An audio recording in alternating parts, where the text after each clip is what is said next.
নীলফামারীর ডোমার উপজেলা পরিষদ নির্বাচনে পরাজয় মেনে নিতে না পারায় ফলাফল ঘোষণার সময় নির্বাচনী কন্ট্রোল রুমে হামলা চালিয়েছে আনারস প্রতীকের চেয়ারম্যান প্রার্থী তোফায়েল আহমেদের ভাই ও সমর্থকরা। এ সময় তারা পুলিশের সঙ্গে ধাওয়া পাল্টা ধাওয়া, ইট পাটকেল নিক্ষেপ সহ দেশীয় অস্ত্র ব্যবহার করে নানা অপকর্ম চালায়। এতে পুলিশ ও বিজয়ী চেয়ারম্যান সরকার ফারহানা সুমির অন্তত ২০ জন সমর্থক আহত হয়েছে।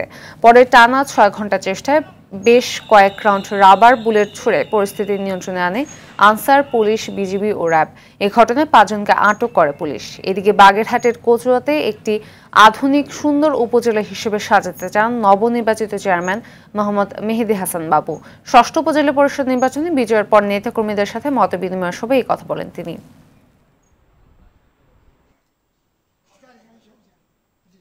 কচুয়া উপজেলাবাসী যেভাবে আমাকে বিপুল ভোটে নির্বাচিত করেছে, কৃতজ্ঞতা প্রকাশ করছি কচুয়া উপজেলাবাসীকে। আমার অনুভূতিটা আমি ভাষায় প্রকাশ করতে পারবো না। এই অনুভূতির প্রকাশ আমি কাজের মাধ্যমে কচুয়াবাসীকে উপহার দেবো ইনশাল্লাহ।